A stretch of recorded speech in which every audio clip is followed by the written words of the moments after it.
ప్రభు అయిన యేసుక్రీస్తు నామములో కూడి వచ్చిన మీ అందరికీ కూడా ప్రభు పేరట వందనాలు తెలియపరుస్తూ ఉన్నాం. అందరూ బాగున్నారా? మీరందరూ బాగుండాలని నిత్యము ప్రార్థిస్తున్నాము. దేవునితో గడుపుతూ దేవునితో నడుస్తూ ఉన్న మనం ఎంతకైనా ధన్యులమని ప్రభు పేరట మనవి చేస్తూ ఉన్నాము. హల్లెలూయా. నువ్వు సరిగ్గా లేవు, ఎక్కడో పడుతూ ఉన్నావు, అందుకనే నీకు గొప్పలు తగులుతున్నాయి. పడవకుండా నువ్వు నిలవబడు, నీకు తప్పక ఆయన మేలు అనేది చేస్తాడు. వ్యాధులతో ఉన్న భయం లేదు, రోగాలతో ఉన్న భయం లేదు, ఎవ్వరు లేకున్నా భయం లేదు. పరలోకపు తండ్రి మనకున్నాడు, ఆత్మీయ తండ్రి మనకు ఉన్నాడు. లాలించేవాడు, పాలించేవాడు, హక్కులు చేర్చుకునేవాడు, ప్రార్థించేవాడు, ధైర్యాన్ని ఇచ్చేవాడు, భరోసాని ఇచ్చేవాడు. నీకేం కాదు, ప్రార్థిస్తాం. ఎవరు చెప్తారు చెప్పండి? నెట్టేసేటోళ్ళే, లేపేటోళ్ళు ఎవరు ఏమీ లేరు. కష్టాల్లో లేపేటోళ్ళు ఎవరు ఏమీ లేరు. కనుక మనకి నెట్టేసే వాళ్ళే మంచోళ్ళు తప్ప లేపేటోళ్ళు మాత్రం మంచోళ్ళు కాదు. ఎందుకని నేను లేపేసేటోళ్ళు మంచోళ్ళు కాదు, నెట్టేసేవాళ్ళే మంచి. మనం నెట్టేటోళ్ళం, స్తోత్రం. మనం నిందించేటోళ్ళం, మనం అవమానం పరిచేటోళ్ళం, మనం బాధించేవాళ్ళం, నలుగురు రాళ్ళు వేసేటోళ్ళం. అందుకే మనం ఎట్లా ఉంటామంటే లేపే వాళ్ళకి సపోర్ట్గా ఉండలేం, గెంటేసే వాళ్ళకి సపోర్ట్గా ఉంటాం, తిట్టేటోళ్ళకి సపోర్ట్గా ఉంటాం, హేళన చేసేటోళ్ళకి సపోర్ట్గా ఉంటాం, ఏలు పెట్టి చూపించేటోళ్ళందరికీ సపోర్ట్గా ఉంటాం. కానీ లేపిన వారికి ఏమాత్రం సపోర్ట్గా ఉంటాం. సరే, ఇది కొన్ని మార్లు బాగుండాలని, సంఘం బాగుండాలని ఎంతో ప్రార్థన చేస్తాం. సంఘము అభివృద్ధి చెందాలని ఎంతో ప్రార్థన చేస్తాం. సంఘము అంటే మీరునే. సంఘం అంటున్నారంటే సంఘం ఏమో అనుకోకుండా నువ్వు బాగుండాలని. మరి పద్దాక నువ్వు అనలేం కదా. ఒక్క మాటలో సంఘం అంటే మీ అందరూ అమర్చబడి ఉన్నారు. శరీరంలో పార్ట్లు ఎలాగ అమర్చబడి ఉన్నాయో అట్లా మీరు కూడా ప్రార్థన చేస్తూ ఉంటావు. నువ్వు అభివృద్ధి చెందాలని, నువ్వు లేవాలని, నువ్వు ఇబ్బందుల్లోకి పడకూడదని, కష్టాల్లోకి వెళ్ళిపోకూడదని ఎన్నో ప్రార్థనలు చేస్తూ, ఎంతో సాహసం చేస్తూ, కొన్ని మార్లు ఏడుస్తూ, ఏం చేస్తూ, కొన్ని మార్లు ఏడుస్తూ, కొన్ని మార్లు ఉపవాసం ఉండవలసి వస్తే ఉపవాసం అంటూ, కొన్ని మార్లు నిద్రపోయే టయాన్ని కూడా ప్రార్థనకే కేటాయించి, దేనికోసం? సంఘం కోసం, సేవకుల కోసం కాదు, వాళ్ళ కుటుంబం కోసం, అంతకంటే కాదు. అట్లా చేసుకునే వాళ్ళు ఉన్నారు, లేరని నేను చెప్పట్లా. అలా అయితే నేను లేనని చెప్తున్నా. ఇట్లా ప్రార్థన చేస్తాం. మేము ప్రయాసపడితేనే మీరు బాగోరు, కానీ మేము ఎంత ప్రయాసపడుతున్నామో అట్ ద సేమ్ టైం చెప్పండి. ఈ వారమంతా ఏదో సందర్భంలో చేస్తూ వచ్చారు కాబట్టి చెప్తారులే. మీరు కూడా ప్రయాసపడాలి. నీ ఆత్మీయ అభివృద్ధి ఎంత వృద్ధిలోకి రావాలని మేము ప్రయాసపడుతున్నామో అంతే ప్రయాస నువ్వు పడాలి. నువ్వు అట్లానే పడు ప్రయాస. నేను ఏ ప్రయాస పడినంటే నువ్వు బాగోలేవు, ఏమవ్వలేవు, బాగోలేవు. అందరూ ప్రయాసపడాలి, అందరూ కూడా సమానంగా కష్టపడాలి. సేవకులు ఎంత కష్టపడుతున్నారో విశ్వాసులు కూడా అంతే కష్టపడాలి. వాళ్ళు ఎంత ప్రార్థన చేస్తున్నారో మీరు కూడా అంతే ప్రార్థన చేయాలి. కొంతమంది సంఘంలోనే పరిశుద్ధులు, బయటికి వెళ్తే మాత్రం అపరిశుద్ధత. సంఘంలోనే నీతిమంతులు, బయటికి వెళ్తే అవినీతి. సంఘంలోనే ఆ కాంచేపు బుస్కేసుకున్న చెప్పే దైవ భక్తి కలిగిన స్త్రీలుగా కనిపిస్తాం. లోకంలోకి వెళ్తే లోకస్తుల కంటే మహాభయంకరంగా మనం కనిపిస్తాం. అట్లా ఉంటే మనం ప్రమాదంలోకి వెళ్ళిపోతున్నాం. మనం వెలుపట లోపట ఎలా ఉండాలి? నీకు లోపడే తోడుగా ఉండాలా, బయట తోడుగా ఉండవసరం లేదు. ఆయన ఎక్కడ తోడుగా ఉండాలి? ఆయన మనం పాడతాం కదా, వెలుపట లోపట నాకు తోడై ఉన్నావు, సాతాను దూతలను ఎక్కడెట్టాడు? నా కాళ్ళ క్రింద ఉంచావు. వెలుపట తోడుండాలి, లోపల కూడా తోడుండాలి. అంటే వెలుపట లోపల కూడా నువ్వు ఒకలాగే ఉండాలి. నాకు లోపలికి వస్తేనేనంటే పరిశుద్ధత, బయటికి వెళ్తే పరిశుద్ధత లేదు అని అనుకోకండి. ఎవరి ప్లేస్ వాళ్ళదే, ఎవరి స్థానం వాళ్ళదే, ఎవరి విలువ వాళ్ళదే, ఎవరి ఘనత వాళ్ళదే. నీకు ఘనత వేరొకరికి వెళ్ళదు, వేరొకరి ఘనత నీకు రాదు. నీ ఘనత నీకు రావట్లేదంటే సంథింగ్ ఈజ్ రాంగ్. నువ్వు ఎట్లా ఉన్నావు పోయిన వారం నేర్చుకున్నావు. నీ విలువ నీకు రావట్లేదు, సంథింగ్ ఈజ్ రాంగ్. దానికి నువ్వే, నాకు విలువ లేదేంటి, నాకు ఘనత లేదేంటి అని ఎవరు అనుకోమాకండి. నీ విలువ తగ్గుతుంది అంటే నీ విలువకు తగ్గించుకోవడానికి కారణం నీవే. ఇస్కరియోతు యూదా విలువ తగ్గడానికి ఇస్కరియోతునే.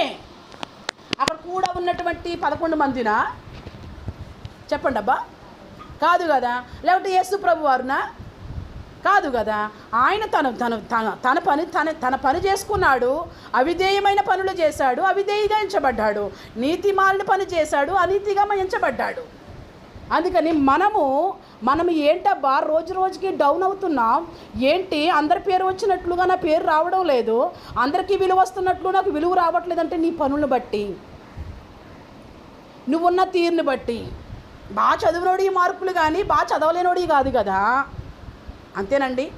మనం ఏమంటాము అంటే భయభక్తుల విషయంలోకి వస్తే మంచి స్కూల్లో వేయాలి పిల్లల్ని. ఎందుకు మంచి స్కూల్లో వేయాలి? చాలా భయభక్తులతో ఉంటుందండి ఆ స్కూలు అంటూ ఉంటాం. మరి భయభక్తులు కలిగిన సంఘము దాన్ని ఏం చేస్తావు నువ్వు? ఇదేంటి ఇలా ఉంది అంటావు. స్కూల్ అయితే ఏం కావాలి? భయభక్తులు కలిగిన స్కూలు కావాలి, క్రమశిక్షణతో కూడిన స్కూలు కావాలి. అందరూ దుంపబడికి వెళ్తుంటే దుంపబడిలో చదువు లేదన్నట్లుగా ఏదో చదువులు చదవాలని అనుకుని అక్కడది అదే చదువు, ఇక్కడది అదే చదువు, అటు తిరిగి ఇటు తిరిగి అందరూ వచ్చేది ఒక చోటగా మాత్రమే. ఏమి కొట్టలేమా, ఏమి సంపాదించలేమా, ఏ గోల్ సంపాదించలేమంటే ఏదీ లేదు. మనకు స్థితికి తగ్గట్టుగానే కడకు ఉండవలసిన పరిస్థితి వస్తుంది. మనం ఏమై ఉన్నామో ఆ పరిస్థితే వస్తుంది మనకు కూడా. కానీ మనం ఏం చేయాలంటే స్కూల్లోనే క్రమశిక్షణ కాదు కానీ ఒక మంచి స్కూలు, మంచి కాలేజు ఇవి కాదే కానీ, మంచి కాన్వెంటు ఇవి కాదు కానీ దేవుని మందిరము కూడా క్రమశిక్షణతో కూడుండాలి. స్తోత్రం. దేవుని మందిరంలో క్రమశిక్షణ లేకపోతే, దేవుని మందిరంలో క్రమము లేకపోతే అక్రమం వచ్చేస్తుంది. అక్రమం వచ్చేస్తే ఎలా ఉంటుంది? సంఘమంతా ఎవరు ఇష్టం వచ్చినట్లుగా వాళ్ళు వ్యవహరిస్తారు. మరి అక్రమకారులు పరలోకం వస్తారా? కోకొలలుగా జనం కనిపిస్తూ ఉన్నారు, వాళ్ళందరిలో అక్రమం ఉంది, వాళ్ళు పరలోకం వస్తారని ఒక విశ్వాసంగా నువ్వు చెప్పగలవా? నువ్వేమంటావు? వాళ్ళు పరలోకం వస్తారని అంటే అమ్మో వీళ్ళు వస్తే పరలోకం పాడైపోదు అంటావు. ఎందుకని? వాళ్ళు అక్రమకారులు కనుక, వాళ్ళు అవినీతి ఉంది కనుక, వాళ్ళు ద్రోహులు కనుక, ద్రోహం చేసేటోళ్ళు కనుక. అందుకు మనము స్కూల్లో, కాలేజీనో, కాన్వెంట్నో ఇవి కాదు కానీ క్రమశిక్షణలో ఉండేవి మా పిల్లలు చాలా మంచి స్కూల్లో వేస్తున్నామండి అంటూ ఉంటారు. అవి కాదు కానీ మన భక్తి ఎక్కడ సంతృప్తి దొరుకుతుంది, భక్తిలో ఎక్కడ క్షేమము, ఎక్కడ తండ్రి ఉన్నాడు, ఎక్కడ ఆత్మ ఉంది, ఎక్కడ పరిశుద్ధాత్ముడు ఉన్నాడు, అక్కడికి మనం వెతుక్కుంటూ వెళ్ళిపోవాలి. స్తోత్రం. అక్కడ మనం దేవుణ్ణి ఆరాధించాలి, దేవుణ్ణి మనసారా మనం ప్రార్థించాలి. దేవుని లేని చోట కూర్చుని ఊరేస్తే ఏం ప్రయోజనం లేదు. దేవుడు ఎక్కడున్నాడు, ఆయన ఉత్తముడని రుచి చూడండి. రుచి చూడాలంటే ఎక్కడ పడితే అక్కడ ఏముండదు. రుచి ఎక్కడ పడితే అక్కడ దొరుకుతుందా? అందరి ఇళ్లలోనూ ఒకటే రుచి ఉంటుందా? లేదు కదా. మీ రుచులు వేరు, ఒక్కొక్క రుచి వేరు. మనందరము కూడా దేవుని రుచికి రావాలి. ఆయన ఉత్తముడు, ఆయన పరిశుద్ధుడు, ఆయన నీతిమంతుడు, ఆయన యథార్థమంతుడు, ఆయన చాలా నమ్మదగినవాడు.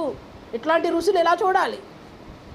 లేకపోతే దేవుడు చాలా మంచోడు, నేనేం చేసినా క్షమిస్తాడు, నేను ఎట్లా ఉన్నా దేవుడికి తెలుసు, రేపకమ్మ నేనేం చేసినా దేవుడికి తెలుసు, ఒక అడిగి 5 నిమిషాలు లేట్గా వెళ్ళినా దేవుడికి ఇష్ట అయిపోయేవాళ్ళు కాదు.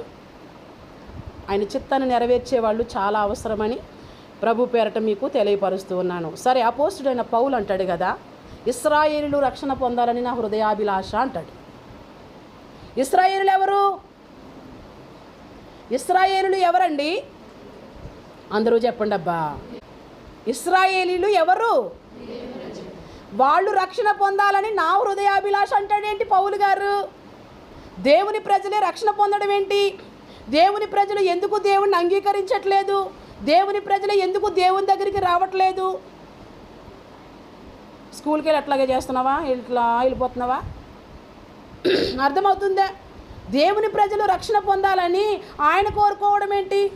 12 మందిని శిష్యులని బోధించేటప్పుడు 12 మంది శిష్యులకు సువార్త నిమిత్తం బయటికి పంపించేటప్పుడు మీరు ఎవరి దగ్గరికి వెళ్ళండి అని చెప్పాడు?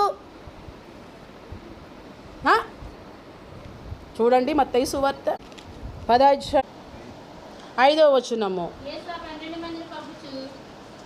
యేసు ఆ 12 మందిని పంపుచు వారిని చూచి వారికి ఆజ్ఞాపించినదేమనగా, ఎక్కడికి వెళ్ళకుడి? అన్యజనుల దారిలోకి వెళ్ళకుడి. సమరయులు ఉంటారు.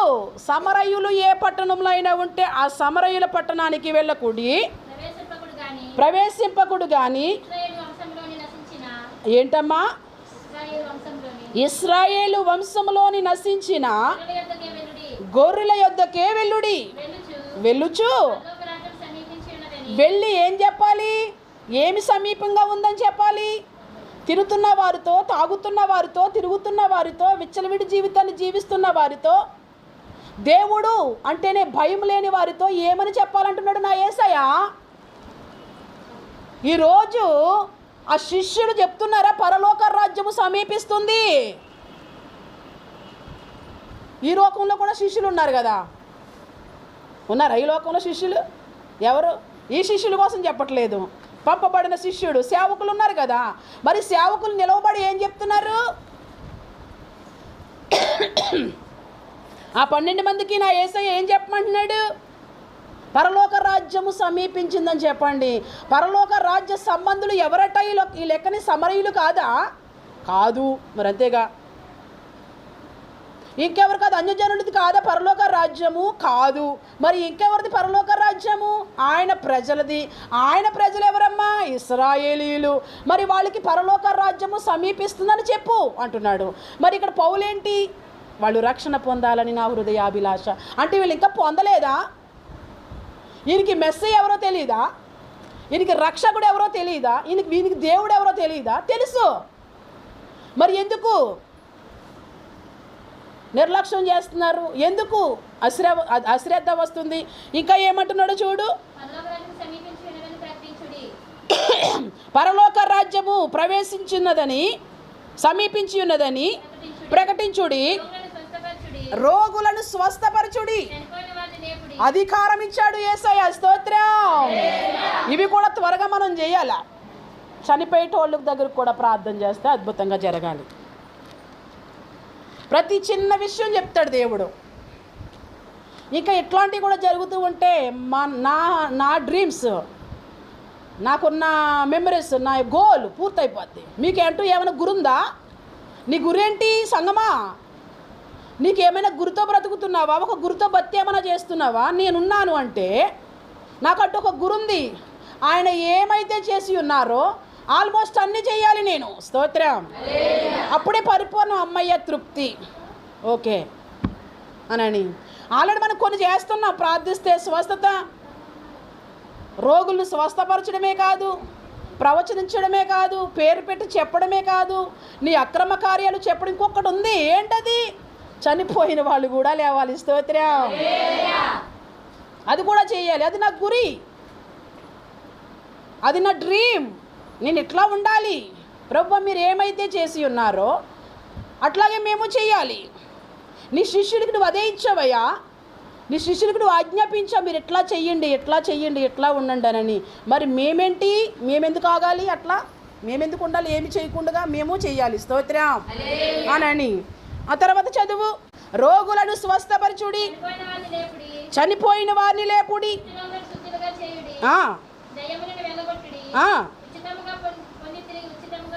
ఇలా శిష్యులు చెప్తూ ఉన్నాడు. మీరు ఎట్లా చెయ్యండి, నేను ఏమైతే మీకు చేశానో మీరు అట్లానే చెయ్యండి, ఈ విషయంలో మీరు అని చెప్పుకుంటూ ఆయన వచ్చాడు. ఎవరి దగ్గరికి వెళ్ళమన్నాడు? సమరయుల దగ్గరికా? 12 మంది శిష్యులకి నా యేసయ్య చెప్పాడు, సమరయుల దగ్గరికి వెళ్ళకు. వాళ్ళు ఎవరళ్ళు? సమరయులు ఎవరండి? పాపులు, పాపం చేసేటోళ్ళు. సమరయ్య స్త్రీ. ఆ సమరయులు ఉండేవారి చోటకి మీరు వెళ్ళకండి, మీరు పాడైపోతారు. జాగ్రత్తగా ఉండాలి. ఇంకెక్కడికి వెళ్ళకండి మీరు? అన్యజనుల దగ్గరికి అసలు వెళ్ళకండి. వాళ్ళలో ఏదో ఒక విగ్రహాన్ని ఆరాధిస్తారు, ఆత్మదేవుణ్ణి వాళ్ళు ఆరాధించరు. నశించిపోతున్న ఇశ్రాయేలుల దగ్గరికి మాత్రమే మీరు వెళ్ళండి. వెళ్ళి ఇశ్రాయేలుకి ఏం చెప్తున్నాడు? పరలోక రాజ్యం వస్తుంది, తినండి బిడ్డలారా, తాగండి బిడ్డలారా, ఇవి చెప్పట్లేదు వాళ్ళు. ముందు నీ జాస అంతా పరలోకం. స్తోత్రం. పరలోకం రావాలంటే ఎట్లా ఉండాలి? పరలోకం రావాలంటే నువ్వు ఎలా జీవించాలి? పరలోకం కావాలంటే నువ్వు ఎలా ఆరాధించాలి? ఇవే మీరు చెప్పండి. నీ యొక్క ఫోకస్ అంతా పరలోక సంబంధం పైవాడుగా ఉండాలి. నువ్వు ఆరాధిస్తే పైవాడువే కానీ కిందవాడువు కాదు. మనం పరలోక సంబంధమైన మనుషులము. హలో, ఎక్కడికి సంబంధించిన వాళ్ళము? సరిగ్గా కూర్చోండి, సరిగ్గా ముసుకేసుకోండి, అందరూ నన్నే చూడండి. సెల్ ఫోన్ చేతిలో ఉంటే సెల్ ఫోన్ చూస్తారు, టీవీ ఎదురుంటే టీవీని చూస్తారు. అనాలోచనగా ఎవ్వరూ ఉండడానికి వీరలేదు. స్తోత్రం. ఏదో ఒక మాట నీ హృదయంలోకి వెళ్తే ఇంతమందిలో కొంతమంది మారకపోయినా నువ్వన్నా మారుతావు కదా. నేను ఎప్పుడు దేవుని సంతోషిస్తాను, వాక్యం ద్వారా మేము మారామండి అన్నవాళ్ళు ఎక్కువ ఉన్నారు ఇక్కడ. స్తోత్రం. నీ ద్వారా నా ద్వారా ఎవడ మారలా, మరి దేని ద్వారా మారారు? వాక్యమే. నీ వాక్యమే నన్ను బ్రతికించాను. బాధల్లో నెమ్మది అదే ఇచ్చింది, బాధల్లో స్వస్థత అదే ఇచ్చింది. ఎవడ ఇవ్వలేదు, ఎవడు రాలేదు. నీ వాక్యమే వచ్చింది. నా బాధల్లో, నా శ్రమలో నీ వాక్యమే వచ్చింది, నా కష్టాల్లో నీ వాక్యమే వచ్చింది. బాధల్లోనూ కష్టాల్లోనూ ఎవడు రాలేదన్న సంగతి నీకు తెలుసు, కానీ ఆ బాధ కాస్త పోతే అందరి వెంట నువ్వే పోతావు. ఇంకా నీకు ఎక్కడిది గెలుపు, నీకు ఎక్కడిది జయము? వాళ్ళు రాలేదు, వీళ్ళు రాలేదని అందరికీ నాన్నవాడిని ఏలెత్తు చూపిస్తావు, కానీ మరి రానివాడి దగ్గరికి ముందే పరిగెట్టుకెళ్ళిపోతావు. ఒకవేళ వస్తుంటే పాడు చేయడానికే వస్తున్నారు తప్ప, భేదం చూపించడం కోసమే వస్తున్నారు తప్ప, వాళ్ళు చూసావా నాకులా లేరు, నాకు మళ్ళీ లేరు అని చెప్పడానికే వస్తున్నారు తప్ప నిన్ను కలుపుకుని పోవడానికి మాత్రము రావడం లేదు. ఏదో ఒక రూపంతో వస్తూ ఉన్నారు నీ దగ్గరికి. ఈరోజు నువ్వు వాక్యం అంటే నీ బాధల్లో స్వస్థత, నీ బాధల్లో నెమ్మది, నువ్వు ఏ ప్రాబ్లమ్స్తో ఉన్నావో ఆ ప్రాబ్లమ్స్లో నీకు విడుదల. అందుకే కొందరైనా వినాలి వాక్యము. అందరి కొరకు కొందరి కొరకే, అందరి కొరకు అంత సేమ్ టైం కొందరి కొరకే. అందరి కొరకు అనుకుంటే సమరయుల్ని యాడ్ చేయాలి నా యేసయ్య, అందరి కొరకు అనుకుంటే అన్యజనులు కూడా యాడ్ చేయాలి నా యేసయ్య. ఎందుకు నశించిపోతున్న ఇశ్రాయేల్ దగ్గరికి వెళ్ళు అంటాడు. అందుకు అందరికీ అన్ని మార్లు కాదు, కొందరికి మాత్రమే. ఆ కొందరిలో నువ్వు ఉన్నావా? కొందరిలో నేను ఉన్నానండి అంటే నువ్వు అదృష్టవంతురాలివే, భాగ్యవంతురాలివే. అందుకు చాలామంది వాక్యం ద్వారా మారిన వాళ్ళే కనుక వాక్యాన్ని వినడానికే ప్రయత్నించండి. నీ పునాది వాక్యం, నీ పునాది. నువ్వు మందిరానికి రావడానికి కారణం కూడా వాక్యమై ఉండాలి, ఏ మనుషుడు కాదు. మనుషులను చూసి వస్తే మనుషుల ద్వారా ఆగిపోతావు. వాక్యాన్ని చూసి వస్తే వాక్యం ఎంత దూరమైనా తీసుకెళ్ళిపోతుంది. వాక్యం ద్వారా వస్తే వాక్యమే నేను స్కామ్ చేసుకుని నడిపించుకుంటూ వస్తుంది, మనుషుల ద్వారా కాదు. ముఖసూతితో మనం ఇక్కడికి వస్తే ఎవడొకడికి ఇష్టం ఉండదు. మరి అప్పుడు వాళ్ళు ఏం చేస్తారు? ఎవడో నీ దోస్తు ఇక్కడ లేడని నువ్వు వాళ్ళని చూసి ఆగిపోతూ ఉంటావు. నువ్వు వాక్యం ద్వారా రావాలి, దేవుని సహవాసం కోసం రావాలి, వాడబడుతున్న విధానాన్ని బట్టి రావాలి తప్ప వారిని వీరిని చూసి మాత్రం మనం లోపలికి రాకూడదు. బయటది పొలోమని తిరిగేది, వాడంపట వీడంపట వీళ్ళంపట వాళ్ళంపట తిరిగేది బయట తప్ప మందిరానికి మాత్రము వాళ్ళు రారు, మనల్ని రానివ్వరు. కనుక మందిరానికి నువ్వు వాక్యం చూసి, మందిరానికి నువ్వు దేవుణ్ణి చూసి, మందిరానికి దేవునికి చేసే కార్యాలను చూసి చెంగు చెంగుమని రావాలి. అందుకే మనం పాడతాం కదా, చెంగు చెంగుమని దూకేనాను కంగారు బడనీయకు. చెంగు చెంగుమని వచ్చేటప్పుడు గుట్టలను మెట్టలను దాటించి నన్ను నడుపుము, నన్ను మేపు, నన్ను నడిపించు. కొన్ని గొట్టలు వస్తాయి, దాటేయాలి ఆ గొట్టలని. ఆ గొట్టెవడు? నీకు ఇష్టమైనడు ఎవడో. ఆ మెట్టెవరు? నీకు ఇష్టమైన ఆమె ఎవరో. ఆ గొట్టల్ని సహితము దాటుకునిరా. స్తోత్రం. ఎక్కడికి? దేవుని దగ్గరికి. ఇక్కడ చూస్తే వీళ్ళనేమో ఇశ్రాయేల్ దగ్గరికి వెళ్ళాలన్నాడు. అపోస్తుల కార్యాలు చూడండి, రోమపత్రిక 10వ అధ్యాయము 1 నుంచి చూడు.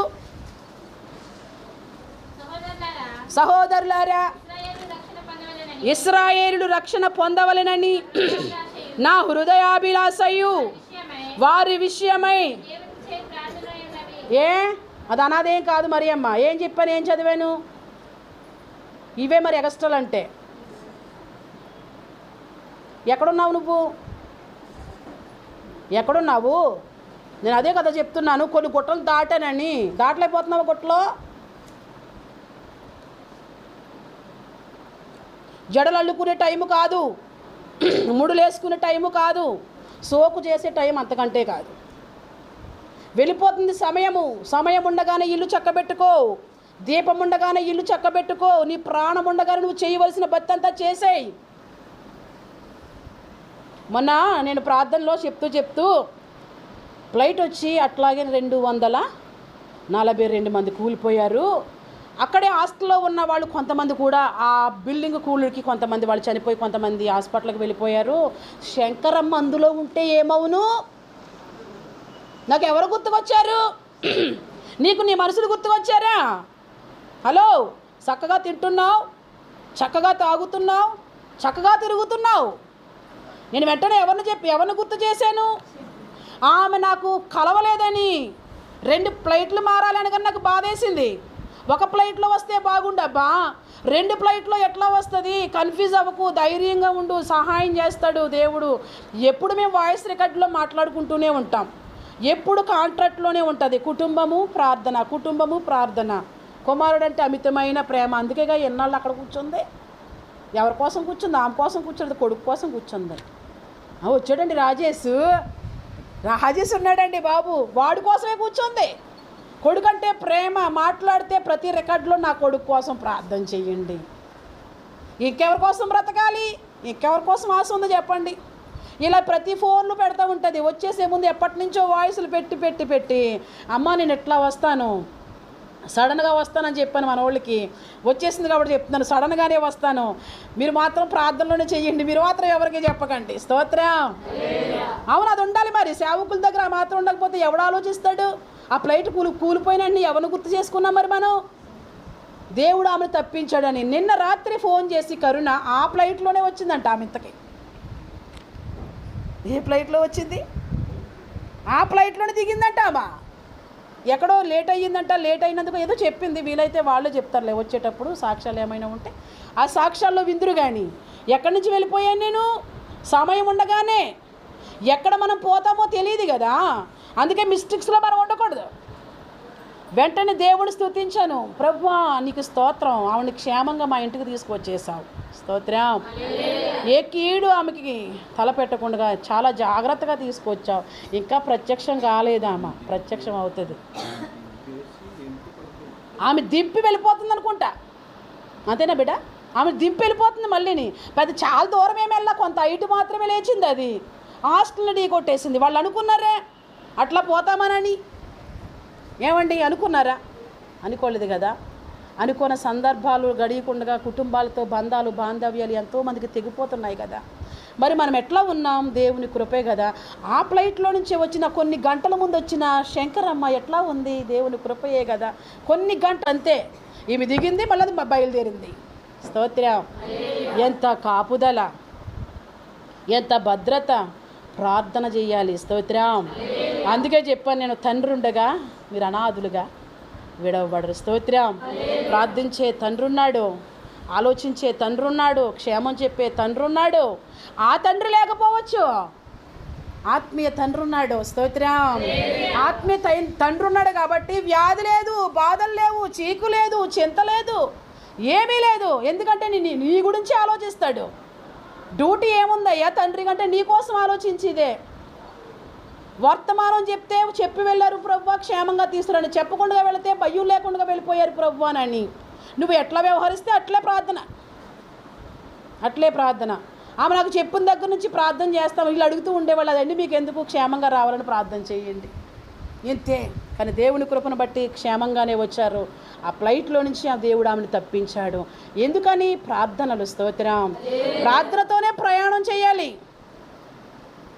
ప్రార్థనతోనే మనం ముందుకెళ్ళాలి. పాడతాం కదా, ప్రభువా ప్రార్థన నేర్పయ్యా, ప్రార్థించకపోతే మనం ఉండలేం.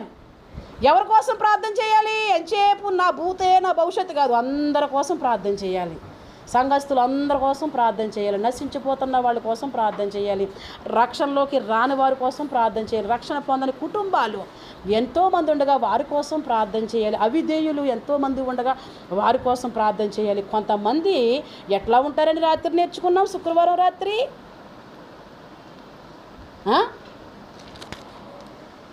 విశ్వాసులు ఎలా ఉంటారంట?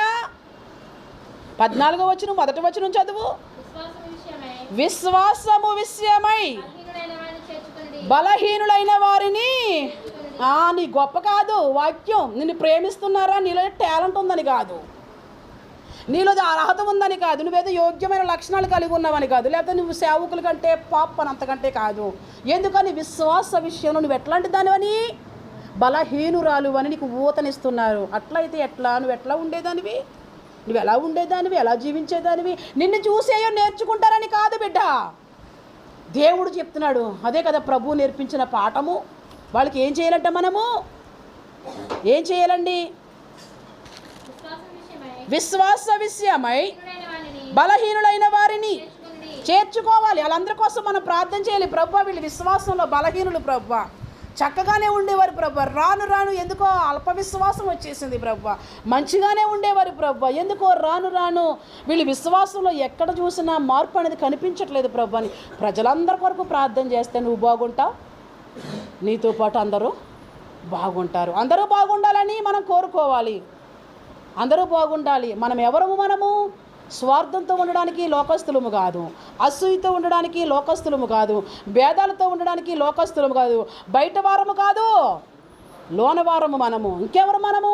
చీకటి సంబంధులము కాదు, పగటి సంబంధులము. అందుకే ప్రతి ఒక్కరి కోసం మనం ఆలోచించాలి. ఇక్కడ అపోస్తుడైన పౌలు అంటాడు కదా, ఇశ్రాయేలులు రక్షణ పొందాలని నా హృదయాభిలాష, వారి విషయమై నేను దేవునికి ప్రార్థన చేయుచున్నాను. వీళ్ళకంట దేవుని యందు ఆసక్తి కలిగిన వారని సాక్ష్యం కూడా ఉందంట. ఈమెకి దేవుడు అంటే ఆసక్తి ఉంది, ఇతగాడికి దేవుడు అంటే ఆసక్తి ఉంది. కానీ ఏంటి ప్రయోజనము? దేవుడు అంటే భక్తి ఉంది, ఏంటి ప్రయోజనము? ఆ ఆసక్తి, ఆ భక్తి ఎలా ఉండాలి? వాక్యానుసారమై ఉండాలి. స్తోత్రం. వాక్యము ఎట్లా చెప్తుందో అట్లా ఉండాలి. ఇక్కడ చూడండి నేనేమంటున్నాడో, వాళ్ళకి ఒక ఆసక్తి ఉందంట దేవుని గూర్చి.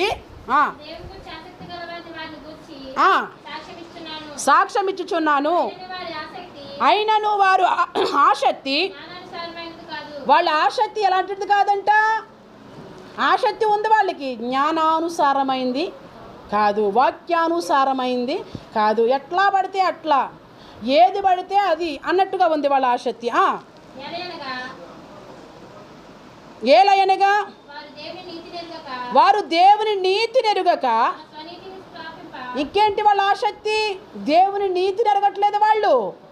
దేవుని ఇష్టం ఏంటి, నా దేవుని చిత్తం ఏంటి, నా దేవుని యొక్క లక్షణాలు ఏంటి, నా దేవుడు నా విషయంలో ఏ భారం కలిగి ఉన్నాడు, నా దేవుడు తన యొద్దకు నన్ను ఎలా పిలుస్తూ ఉన్నాడు, నన్ను ఎట్లా జీవించమంటున్నాడు, ఎట్లా ఆరాధించమంటున్నాడు, ఇది ఏమీ లేదు వాళ్ళకి. వాళ్ళ నీతి ఏంటి మరి? వాళ్ళు అనుకున్నట్లుగానే. మళ్ళీ చదవది. ఏలయనగా వారు దేవుని నీతి నెరుగక తమ స్వనీతి, నా ఇష్టం అండి. నువ్వెవరివి? చాలామంది అంటున్నారా, నా ఇష్టం, నాకు నచ్చితేనే, నాకు ఇష్టమైతేనే నీతో కలుస్తా, నాకు ఇష్టమైతేనే నీతో వస్తా, నాకు ఇష్టమైతేనే నీతో ఉంటా. అది నీ స్వనీతి, దాన్ని దేవుడు యాక్సెప్ట్ చేయట్లేదు. స్తోత్రం. అది నా దేవుడు అంగీకరించట్లేదు. నువ్వు ఎంత బద్ద చేస్తే. అర్థమవుతుందా? శైలమ్మ తనున్నాడా? ఏం చేస్తున్నాడు? మరి నేను రాలేదే. దేవుని మందిరానికి వస్తేనే కదా. నీ చల్లని చూపేవో యేసయ్యా, నా బ్రతుకును మార్చింది మెస్సయ్యా. మన బ్రతుకు మారాలంటే, మీ బ్రతుకు మారాలంటే నీ చల్లని చూపే ఓ యేసయ్యా. దేవుడేనండి. అందుకే కదా నీ మాట చాలయ్యా, నీ చూపు చాలయ్యా. వారి దేవుని నీతిని ఎరుగక తమ స్వనీతిని స్థాపింపబూనుకొనుచు దేవుని నీతికి ఏమాత్రము లోబడలేదంట. ఎవరు? దేవుని ప్రజలు. ఎవరు? ఇశ్రాయేలీయులు. ఎవరికి లోబడలేదు? నీవు దేవునికి లోబడుతున్నావా బిడ్డ? అపోస్తుడైన పౌలుకుంది భారం, ఈరోజు నీ సేవకుడికి ఉంది భారం, నీ విషయమై చింత ఉంది.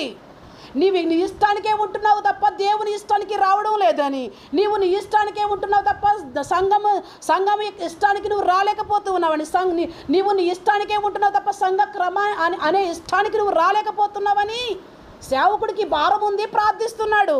నీకు కూడా ఉందా? వాళ్ళు లోబడట్లేదట. ఎందుకు లోబడడం లేదు? కొన్ని లక్షణాలు వారిలో ఉన్నాయి. వాళ్ళకి విశ్వాసం ఉంటే భక్తి లేదు, భక్తి ఉంటే విశ్వాసం లేదు. వాళ్ళకి విశ్వాసం ఉంటే క్రియలు లేవు, క్రియలుంటే విశ్వాసం లేదు. ఈ రెండు తప్పే. ఇంకా చూడండి 9వ అధ్యాయం 13-30 చదువు. అట్లయితే మనమేమందుము? నీతిని వెంటాడని. చూడండి, నీతిని వెంటాడని, అన్యజనుల నీతిని అనగా విశ్వాసము మూలమైన నీతిని పొందిరి. ఎవరు పొందారు విశ్వాసమైన నీతిని? అన్యజనులు పొందారు. ఈరోజు దేవుడు ఎక్కడ దాకా వచ్చాడు? ఎవరి దాకా వచ్చాడు? సమరయులు దాకా వచ్చాడు, స్తోత్రం. సుంకరుల దాకా వచ్చాడు, స్తోత్రం. అన్యజనులమైన మన దాకా వచ్చాడు, హల్లెలూయా. ఆ రోజు ఏమని చెప్పాడు ఈయన శిష్యులకి? హలో, వాళ్ళ దగ్గరికి వెళ్ళకో, వీళ్ళ దగ్గరికి వెళ్ళకో, నిన్ను చీల్చేస్తారు వాళ్ళు.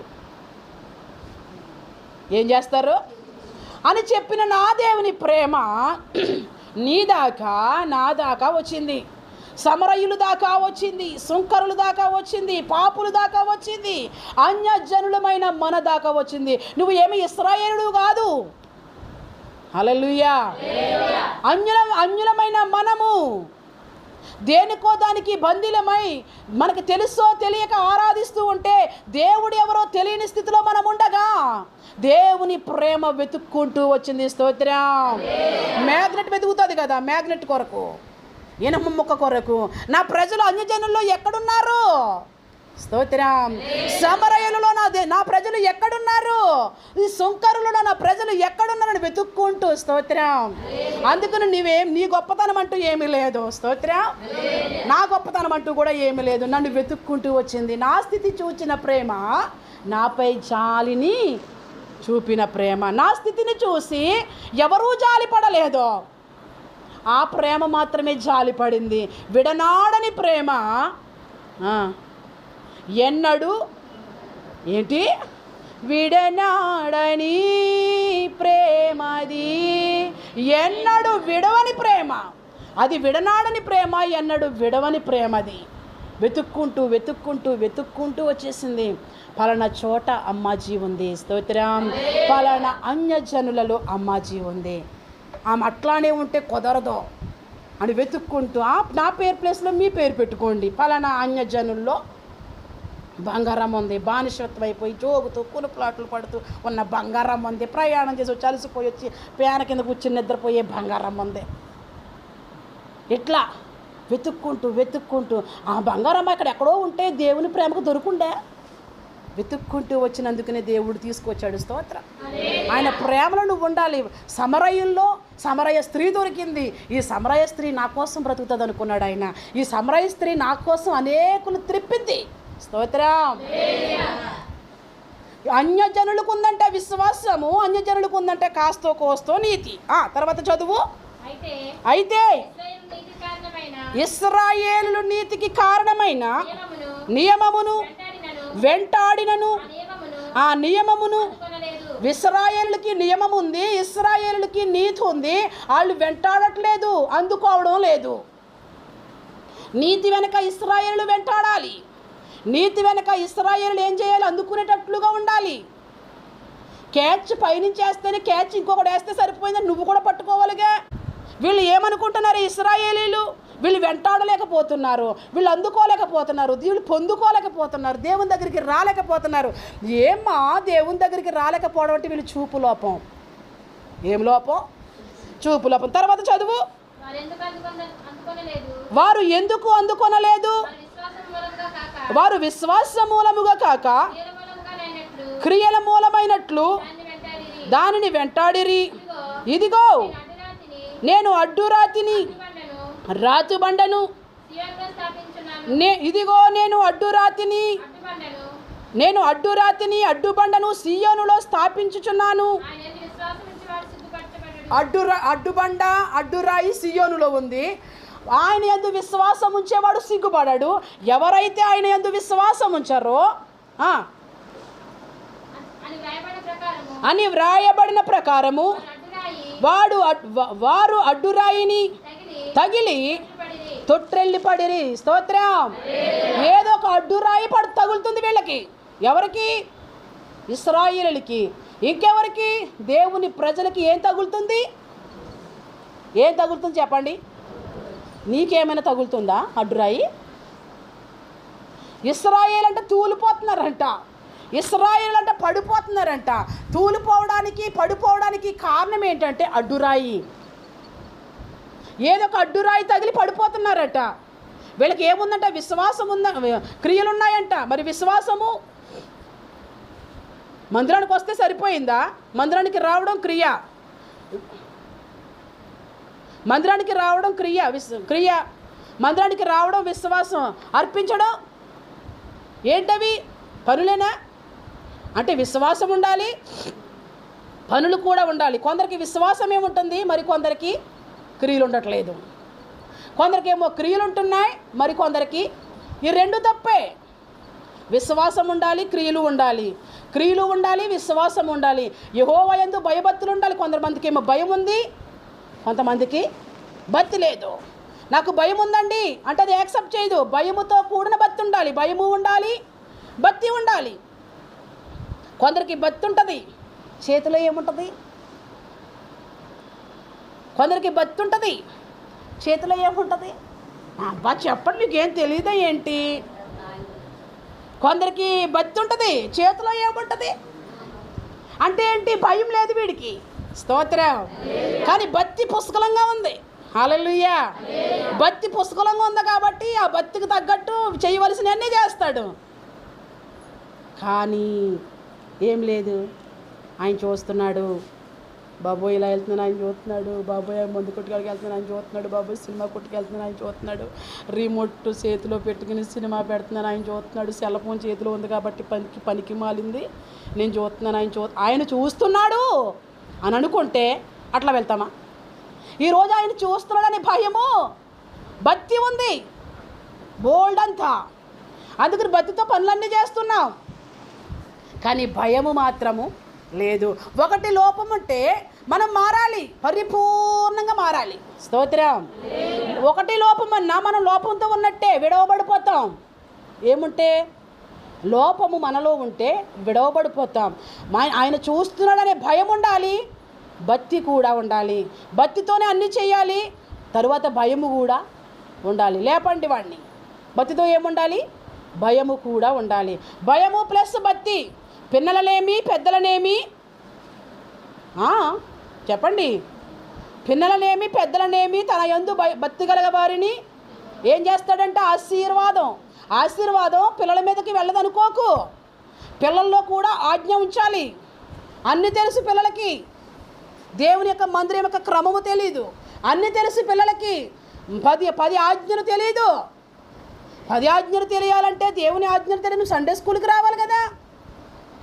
అసలు ఆజ్ఞ అంటే ఏంటి?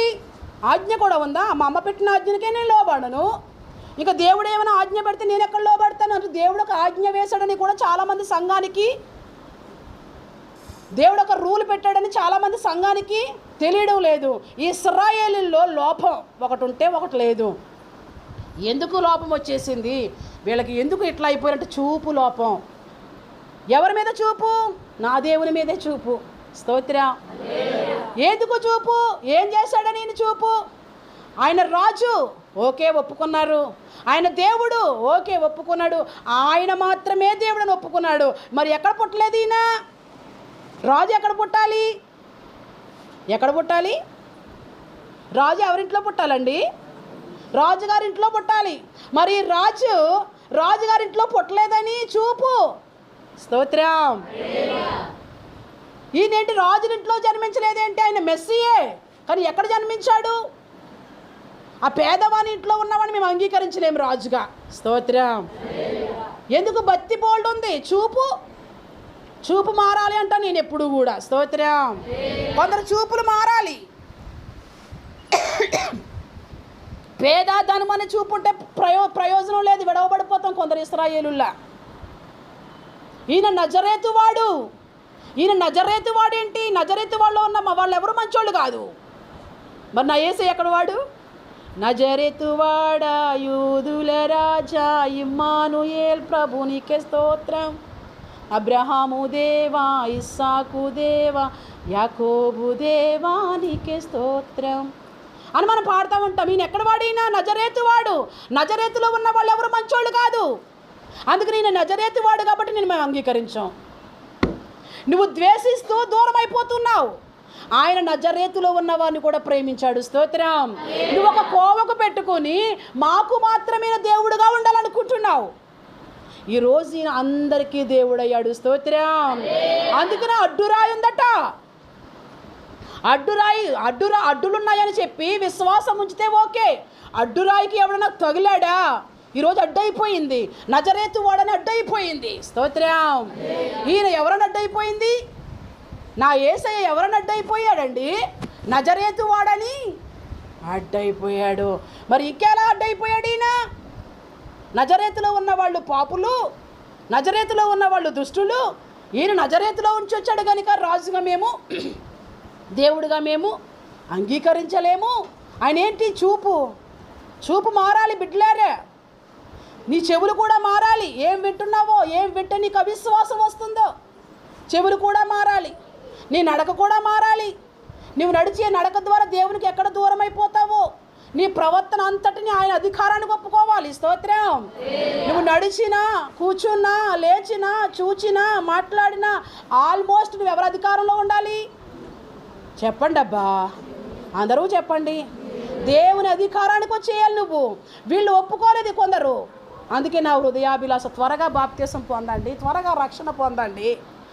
అందుకే నేను ఎక్కడున్నాడు? సియోనులో వేసాడట. వాళ్ళు తగిలి వాళ్ళే పడిపోతున్నారు. స్తోత్రం. నీకు దేవుని దగ్గరికి రావడానికి ఎవరు అడ్డుగా ఉండడానికి వీరు లేదు. భయము వీళ్ళకి లేదు, భక్తి వీళ్ళకి లేదు. ఇంకా ఏంటంటే చూపు వీళ్ళకి ఎందుకు లోపం వచ్చేసిందంటే ఒప్పుకోలేకపోతున్నారు.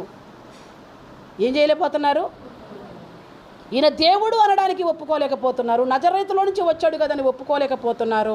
ఈయన అందరినీ ప్రేమిస్తున్నాడని, అందరి వాడు అయ్యాడని వీళ్ళు ఒప్పుకోలేకపోతూ ఉన్నారు. వీళ్ళకి భయం ఉంది కానీ భక్తి లేదు. కొన్ని మార్లు భక్తి ఉంది కానీ భయం లేదు. అందుకే వాక్యం అంటది కదా, ప్రాణము లేని శరీరము ఎలాగూ మృతమో విశ్వాసం లేని క్రియలు కూడా అట్లాగే మృతం. ఏమి లేకపోతే మృతం? ప్రాణం లేకపోతే ఈ శరీరం ఏమైపోతుంది? రెండూ ఉండాలా? ప్రాణము శరీరం ఉండాలా? రెండూ ఉండాలి. ఒక విశ్వాసం ఉంటే పని అవ్వదా? సరిపోదు.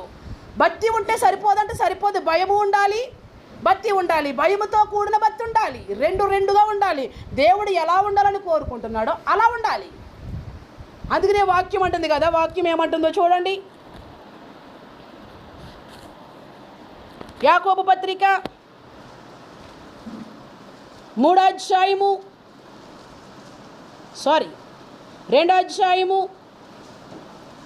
23 నుంచి చదువు, 26 చదువు. అందరూ చూడండి. ప్రాణము లేని శరీరము ఎలాగూ మృతమో అలాగే ఏంటంటే అలాగే క్రియలు లేని విశ్వాసం కూడా.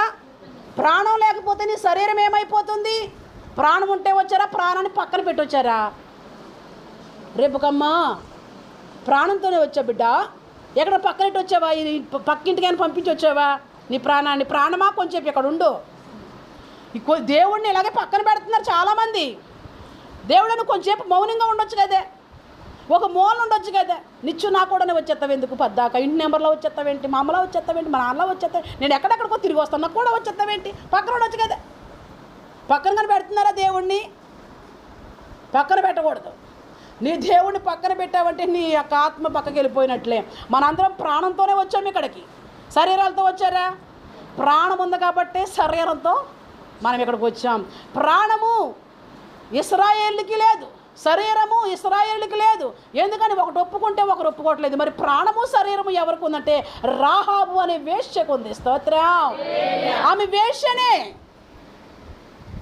ఎవరు? ఆమె వేశ్యనే. కానీ ఆమెకి ఏముంది? ప్రాణం ఉంది. ఆమెకి ఇంకేముంది? శరీరం ఉంది. ఆమె ప్రాణం ఎట్లా ఉంది, ఆమె శరీరం ఎట్లా ఉందో చూపిస్తా చూడండి. ఇశ్రాయేలుకే లేదు ఆ భాగ్యము. ఎక్కడంటే పైన చూడు, అబ్రహాము దేవుని నమ్మెను, అది నీతిగా ఎంచబడెను, మరియు దేవునికి స్నేహితుడయ్యాడు. ఎవరు? అబ్రహాము విశ్వాసాన్ని బట్టి దేవునికే ఫ్రెండ్. స్తోత్రం.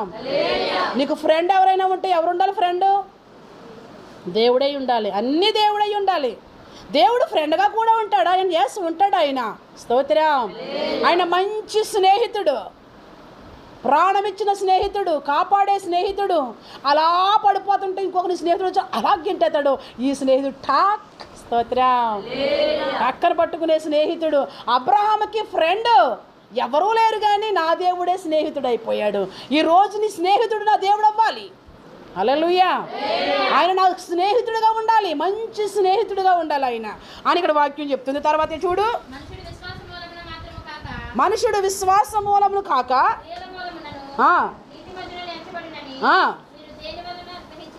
గ్రహించితిరి, అటువలనే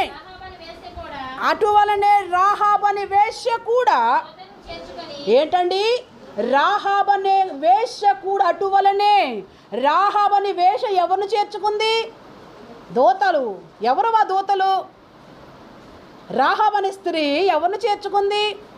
ఓ ఇద్దరు పురుషులు ఒక వ్యభిచారి ఇంటికి వెళితే ఏమంటారు? ఎన్ని రాళ్ళు ఇంకా రాళ్ళు, అంతా రాళ్ళు వేసి పెద్ద గుట్ట అయిపోద్ది, పెద్ద కొండ అయిపోతుంది. ఈ రాహాబు అని వేశ్య ఇంటికి ఇద్దరు దూతలు వెళ్ళారు, వేగుల వారు వెళ్ళారు. ఈ వేగుల వారిని ఎవరు పంపించారు? యెహోషువ పంపించాడు. స్తోత్రం.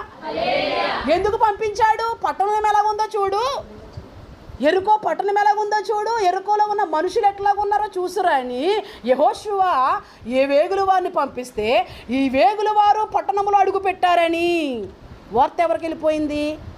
రాజుకి వెళ్ళిపోయింది. అయ్యా, ఇద్దరు వేగుల వారు వచ్చారు, ఈ పట్టణాన్ని ముట్టడించడానికి వచ్చారు, ఈ పట్టణాన్ని నాశనం చేయడానికి వచ్చారు, ఈ పట్టణాన్ని పరిశీలించడానికి వచ్చారు అని వార్త రాజు దగ్గరికి వెళ్ళిపోగానే రాజు వ్యక్తిని పంపించాడు. ఎక్కడికి? రాహాబు అని వేశ్య ఇంటికి. మీ ఇంటికి వచ్చిన ఇద్దరు వ్యక్తులు. అప్పుడు ఏం చేయాలి?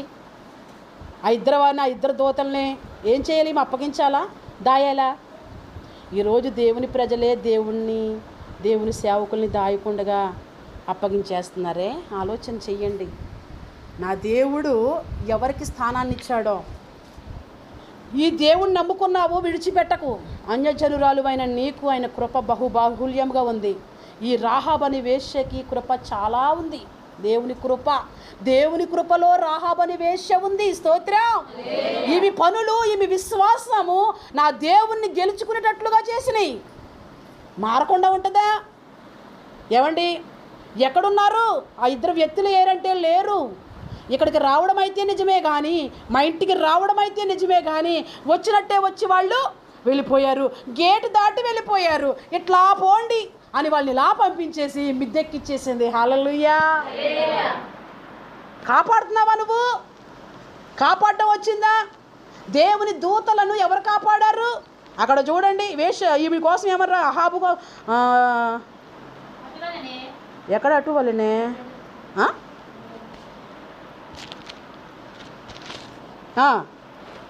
25 అటువలనే రాహాబను వేశ్య కూడా దూతలను చేర్చుకుని వేరొక మార్గమున వారికి వెలుపలకు పంపివేసినప్పుడు క్రియలు మూలముగా స్తోత్రం అప్పగించలేదు. ఎవరికి? ఎరుకో రాజుకి వీళ్ళని అప్పగించలేదు. నీవేం చేస్తున్నావు?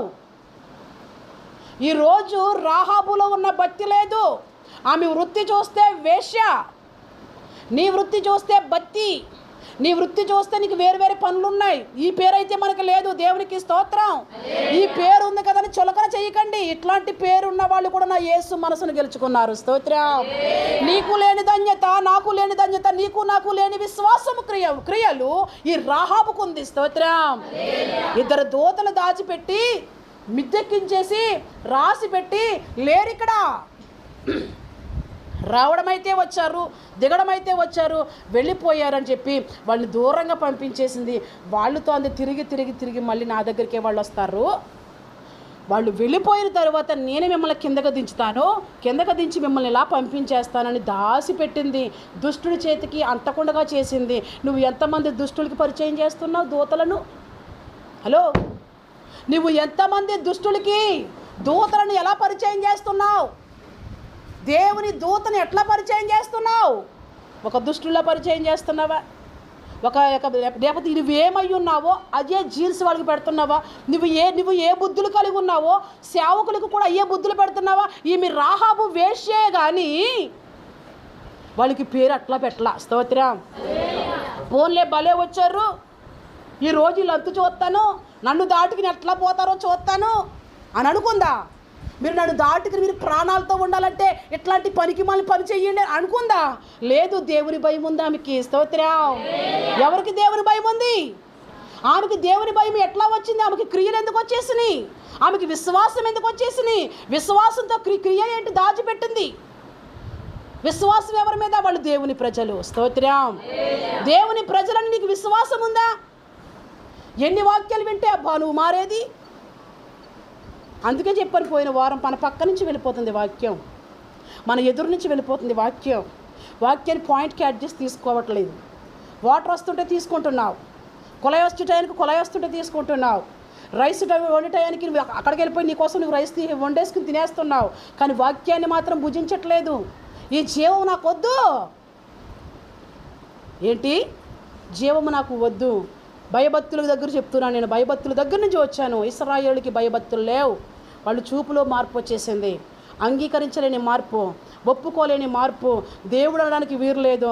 దేవుడు అయితే రాజగృహంలో పెడతాడు, ఈయన రాజగృహంలో పుట్టలేదు అని ఒప్పుకోలేకపోతున్నారు. ఈయన నజరేతు వాడు, నజరేతులో ఉన్న ఊరి వాళ్ళు మంచివాళ్ళు కాదు, నా దేవుడు అక్కడి నుంచి ఏమి రాడు అని నీ చూపు ఏం చేసేస్తుంది? భేదం పుట్టించేస్తుంది. ఈరోజు నీ చూపు ఎలా ఉంది? నీవు కూడా ఇశ్రాయేలుకు మళ్ళీ చూస్తూ ఉన్నావా? భేదాలతో చూస్తున్నావా? చాలామంది చూస్తున్నారు. చాలామంది సేవకులు ఎలాగున్నాయో తెలుసా? సేవకుడు ఒకటి, ఏ సేవకుడు ఒకటి, నేను పెద్ద నువ్వు చిన్న. ఎలా ఉంది సేవకుల్లో? ఎలాగుంది వాళ్ళ చూపులు? ఎట్లా ఉంది? కొంతమంది సేవకుడి దగ్గర భేదం, పెద్ద చిన్న.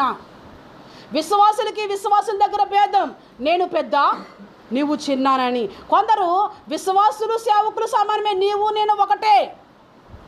ఎలా ఉన్నాయి వీడి చూపులు? రాహాబు చూపు. హలో, సేవకులైనా సరే, దేవుని సేవకుడైనా సరే, దేవుని సంఘమైనా సరే రాహాబులా ఉండాలి. స్తోత్రం. రాహాబు చూపు ఉంది. రాహాబుకి దేవుడు అంటే భయం ఉంది, దేవుని పట్ల క్రియలున్నాయి, ఆమెకి విశ్వాసం ఉంది. దేవుడు ఏమై ఉన్నాడని తెలుసు ఆమెకి. ఎర్ర సముద్రాన్ని పాయలు చేసేటప్పుడు రాహాబు చెవులకి వెంది. అమ్మో, దేవుడు ఇట్లా కూడా చేయగలుగుతాడా? తన ప్రజల కొరకు ఆరిన నేలను చేసేసాడని రాహాబుకి భయం వచ్చేసింది. ఆమెకి భయం రావడానికి కారణం ఏంటి? ఎర్ర సముద్రం పాయలైపోయిందే. ఎర్ర సముద్రాన్ని దేవుడు పాయలు చేశాడని, ఆరిన నేలగా చేశాడని ఆ వార్త రాహాబు విని, అమ్మో ఈ దేవుని దగ్గర ఎంత పవర్ ఉంది, మా ఇంటికి వచ్చిన దూతలు ఉన్నారే ఆ దేవుని సంబంధులు. స్తోత్రం. ఎర్ర సముద్రాన్ని పాయలు చేసిన దేవుని సంబంధాన్ని దాచిపెట్టింది. క్రియలున్నాయి. ప్రాణం లేకపోతే శరీరము మృతము, విశ్వాసం లేని క్రియలు కూడా మృతమేనని. ఈమె ఇంకా ఏం చేసిందో తెలుసా? యెహోషువ 2:4 చూడు. మనుషులు నా యొద్దకు వచ్చిన మాట నిజమే, వారు ఎక్కడి నుండి వచ్చిరో నేను ఎరుగను. ఏంటి దాచిపెట్టిందని ఉందా బైబిల్లో? ఆమెను దాచిపెట్టని ఉందా? వాళ్ళిద్దరిని దాచిపెట్టాను ఉందా? మరి ఉండి ఏమని సమాధానం చెప్తుంది? నువ్వు నిజమే మాట్లాడట్లా. ఆమె మోసకరంలోనే ఉంది, కానీ దేనికోసం చేస్తుంది? దాచిపెట్టి నా దగ్గరకు వచ్చారనే మాట నిజమే, కానీ వెళ్ళిపోయారు. నువ్వేం చేస్తున్నావు? ఉన్నది మాట్లాడలేకపోతున్నావు, చూసింది మాట్లాడలేకపోతున్నావు, నిజం మాట్లాడలేకపోతున్నావు. దేవుడు ఉన్నాడనే భయము నీకైతే లేదు, కానీ రాహాబు అనే వేశ్యకు దేవుడు ఉన్నాడనే భయం ఉంది. చూడు, మనుషులు నా యొద్దకు వచ్చిన మాట నిజమే, వారు ఎక్కడి నుండి వచ్చారో నేను ఎరుగను. చీకటి పడుచుండగా గవిడి వేయబడిన వేళలో ఆ మనుషులు వెలుపలికి వెళ్ళిరి, వారు ఎక్కడికి పోయిరో నేను ఎరుగును. ఇంకా తర్వాత ఎక్కడ చూస్తావు అని అంటే 9వ వచనం చదువు.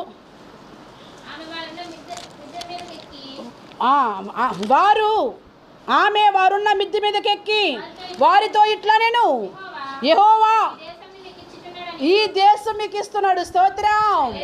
ఆమె విశ్వాసం ఏంటి? ఈ ఎరుకో పట్టణాన్ని, ఎరుకో దేశాన్ని మీకు ఇస్తున్నాడు ఆయన, మీ స్వాధీనానికి ఇస్తున్నాడు. హల్లెలూయా. అంటే మా స్వాధీనంలో లేదా? ఒక దేశాన్నే ఇచ్చేస్తున్నాడు వాళ్ళకి. ఎవరికి? దేవుని ప్రజలకి. రేపు ఒక స్వాస్థ్యం ఉంది మనకి. ఇక్కడ నీకు సెంటు భూమి లేకపోవచ్చు, అక్కడ ఉంది. స్తోత్రం.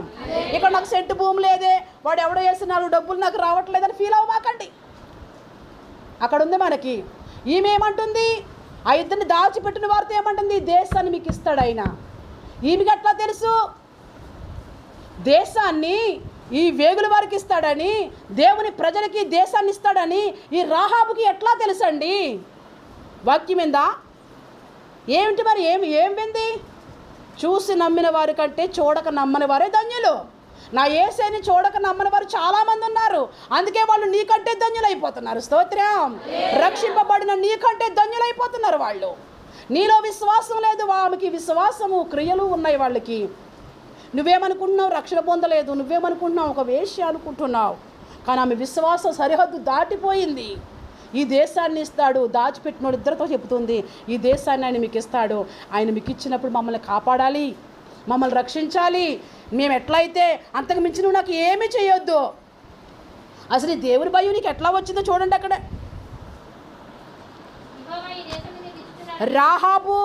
రాహాబుకున్న భయభక్తులు ఉండాలి అందరికీ కూడా. ఈ దేశమును మీకు ఇచ్చుచున్నాడని మీ వలన నాకు భయం పడుతుంది అని అంటుంది. ఇద్దరు వ్యక్తుల ద్వారా ఆమెకి ఏమొచ్చింది? భయం వచ్చింది. అంటే ఎవరిలో భయం ఉండాలి? మనలోనా ఆమెలోనా?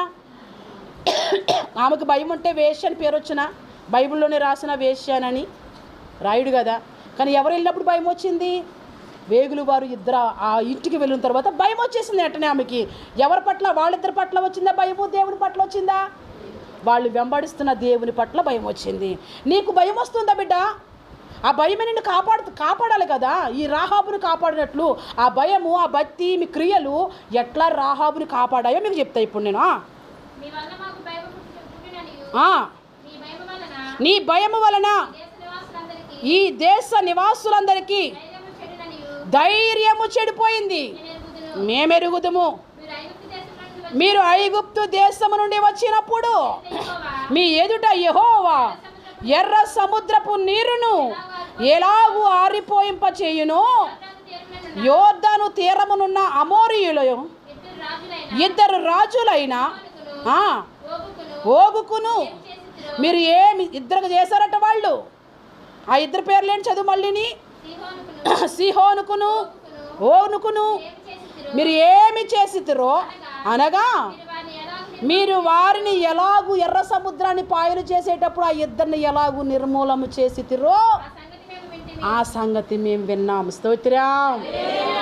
మీరు ఎవరో మాకు తెలుసు. మా ఇంటికి వచ్చిన వాళ్ళు దేవుని ప్రజలని మాకు తెలుసు. నీ ఇంటికి వస్తున్నవాడు ఎవరు? దేవుని ప్రజలేనా? మోసం చేసేటోడా? వాడు మోసంలో పడి నిన్ను కూడా మోసంలో నెట్టేసేటోడేనా నీ ఇంటికి వస్తున్నవాడు? రాహాబు ఇంటికి వెళ్ళే వాళ్ళు ఎట్లాంటి వాళ్ళు రాహాబుకు తెలుసు. స్తోత్రం.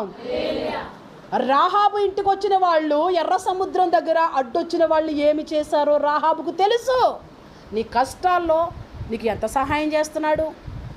మరి అప్పుడు నీకు అర్థం కావట్లేదా పవరు, దేవుని పవరు? కొన్ని మార్లు నీ కుటుంబంలో దేవుని సేవకుడి ద్వారా జరుగుతున్న అద్భుతాలను బట్టి దేవుడు ఎలాంటి వాడో మాకు తెలుసు, నీ ద్వారా ఎన్ని ఆశ్చర్య కార్యాలు చేశాడో మాకు తెలుసు అంటున్నావా నువ్వు? రాహాబుకి ఏ ప్రవచనం చెప్పలా వీళ్ళు. స్తోత్రం. నీకు నా దేవుడు బోల్డు ప్రవచనాలు చెప్పాడు. హల్లెలూయా. నీవు పలకవలసిన మాట రాహాబు పలుకుతుంది. రాహాబుకి నువ్వు ఒక వేశ్యవని కూడా అనలా వాళ్ళు. రాహాబుని హెచ్చరించలేదు, రాహాబుకి బుద్ధి కూడా చెప్పలేదు. కానీ ఈమెమంటుంది? యోర్దాను దాటి వచ్చినప్పుడు ఇద్దరు వ్యక్తులకి మీరు బుద్ధి చెప్పారు కదా, మీరు అట్లా బుద్ధి చెప్పడానికి మీ బలం కాదు, మీ దేవుని బలం అని మాకు తెలుసు. ఎర్ర సముద్రం ఆరిపోయినట్లు అయిపోయింది కదా, అది మీ బలము కాదు, నా దేవుని బలం అని తెలుసు. మీరు మీరు మీ ద్వారా దేవుడు మాతో మాట్లాడుతున్నాడు కదా, అది మీరు కాదు, సాక్షాత్తు దేవుడే మాట్లాడుతున్నాడు నాకు తెలుసు అని ఎప్పుడైనా ఒప్పుకున్నావా బిడ్డ? ఒప్పుకున్నావా? దేవుడు సమస్తము చెప్పింది నాకు గుర్తే. అదేం మరుపు అనేది ఏమో ఉండదు. ఏంటి మరుపు? నువ్వు మర్చిపోయావేమో కానీ నేనైతే టక్ చెప్పగలను. ఈ వేశ్య అట్లా మాట్లాడుతూ ఉంది. ఈ రాహాబు తర్వాత చూడు, మేము వినినప్పుడు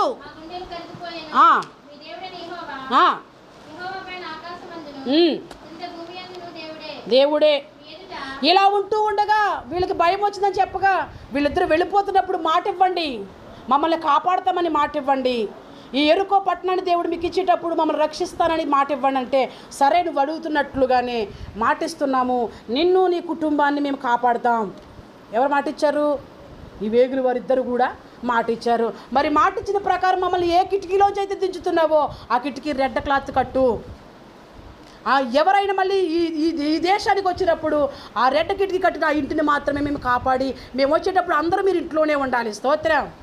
బయట దూడ గొంతులు వేస్తాను అంటే కాపుదల రాదు, ఆ ఇంటిలో ఉంటేనే. స్తోత్రం. ఏ ఇంట్లో ఉంటేని మీరు అనేక మార్లు విన్నారు. అట్లాగే ఎట్లా కాపాడబడ్డారు? 6వ అధ్యాయము చూడండి, 17వ వచనం చదువు. ఈ పట్టణమును దీనిలో ఉన్న యావత్తును యెహోవా వలన శపించబడెను. రాహాబు అనే వేశ్య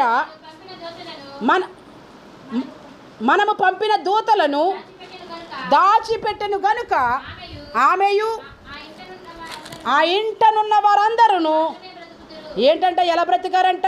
వారు మాత్రమే బ్రతికారట. ఎందుకు బ్రతికారు? దాచిపెట్టినందున. ఇంకెందుకు బ్రతికారు? వచ్చిన వారు ఎవరో ఆమెకు విశ్వాసం ఉంచినందున. వాళ్ళు ఎవరు?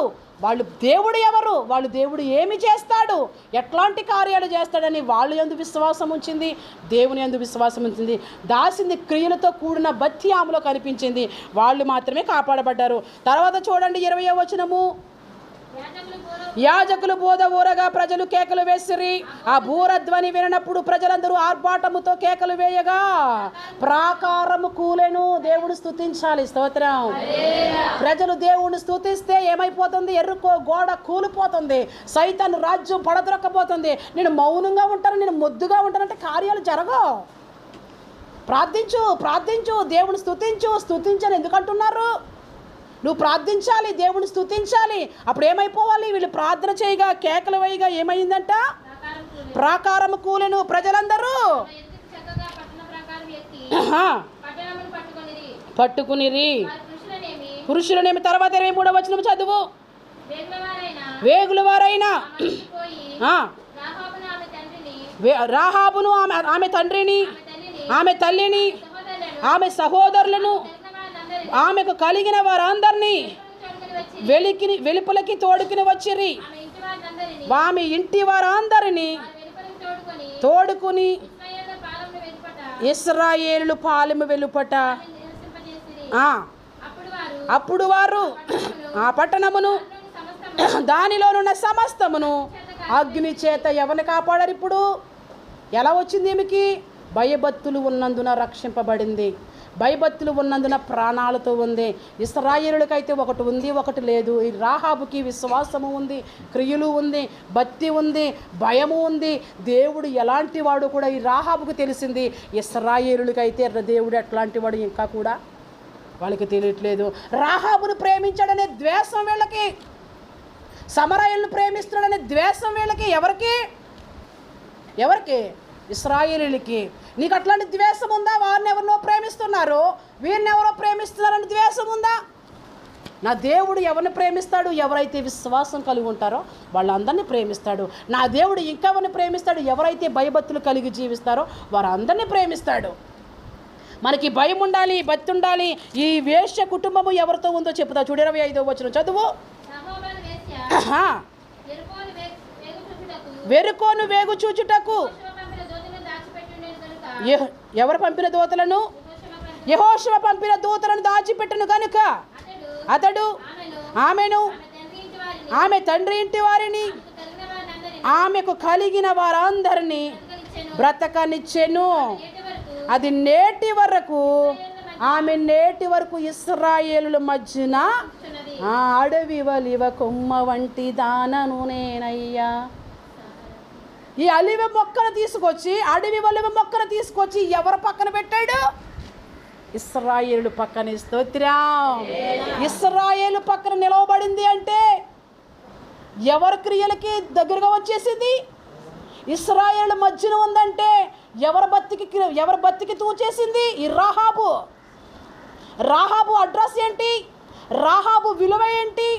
రాహాబు అంటే ఏమర్థమవుతుంది? రాహాబు అనగానే ఆమె ఒక వేశ్య అని అర్థమవుతుంది. ఎవరి పక్కకు వచ్చేసింది? ఇశ్రాయేలు పక్కనుందట నేటి వరకు. స్తోత్రం. ఎవరైతే భయభక్తులు కలిగి ఉంటారో వారు రేపు దేవునితో కూడా ఉంటారు. స్తోత్రం.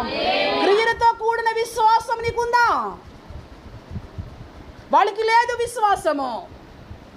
మనకేముండాలి? క్రియలతో కూడిన విశ్వాసము ఉండాలి.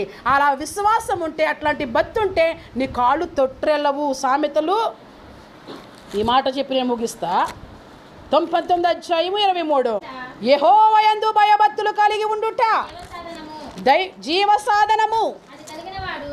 అందరూ తీసుకున్నారా? యెహోవా యందు భయభక్తులు కలిగి ఉండుట జీవన సాధనము. అది కలిగిన వాడు నీ పనిలో సాధనమైపోవాలి. ఏంటి నీ పనిలో సాధనము? నీలో ఒక భాగమైపోవాలి. ఏంటి?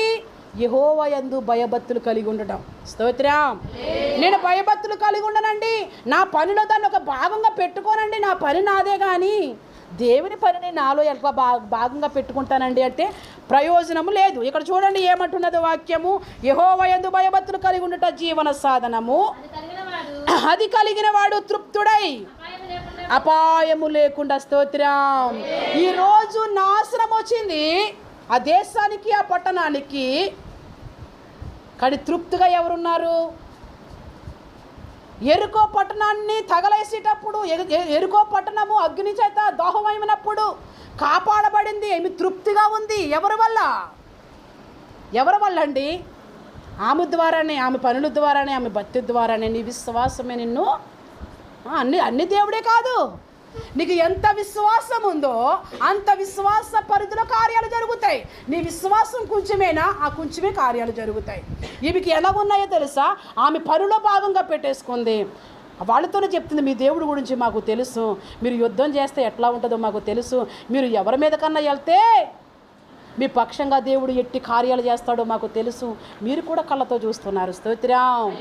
మరి దేవుడి గురించి భయం రావట్లేదా? తొయ్యాలి, నెట్టాలి అనుకున్న వాళ్ళు తొయ్యబడుతున్నారు, నెట్టాలనుకున్న వారు పడిపోతూ ఉన్నారు. మనం తోలలేదే. స్తోత్రం. ఇప్పుడు దేవుడు చేసిన కార్యాలు మనకు అర్థం కావడం లేదే. ఈ దేవుడు మన పక్షంగా ఉండి ఎన్ని అద్భుతాలు చేస్తున్నాడు. ఇట్లాంటి రాహాబులు కళ్ళతో ఎన్ని చూడడం లేదు. దేవుడు చేసే కార్యాలు, అమ్మో మన దేవుడు మామూలుడు కాదు అని అడగలుగుతున్నారా?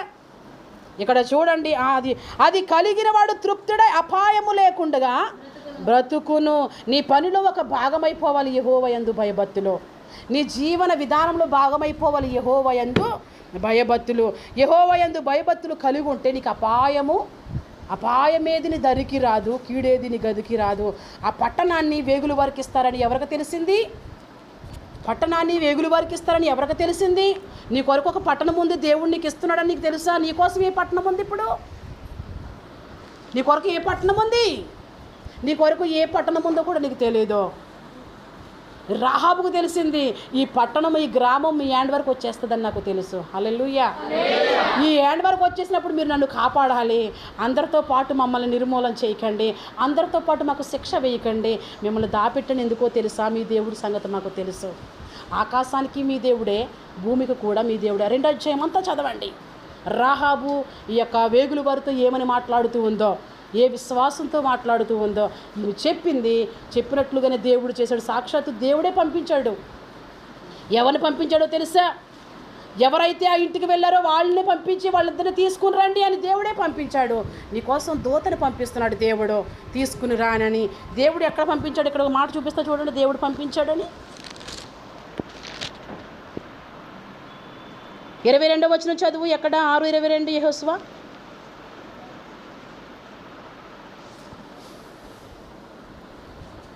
యెహోషువ 6:22. యెహోషువ ఆ వేశ్య ఇంటికి వెళ్ళి మీరు ఆమెతో ప్రమాణము చేసినట్లు ఆమెను, చూసారా, ఆమెకు కలిగిన వారందరినీ అక్కడి నుండి తోడుకుని రండని దేశమును ఇద్దరు మనుషులతో చెప్పగా, ఎవరైతే వెళ్ళారో, ఎవరికైతే మేలు చేసిందో, మేలు చేసిన ఆ ఇద్దరిని బట్టి ఆ ఇల్లు కాపాడబడింది. ఎవరిని బట్టి కాపాడింది? ఈరోజు భయభక్తులు ఉంటే ఇల్లు కాపాడబడుతుంది.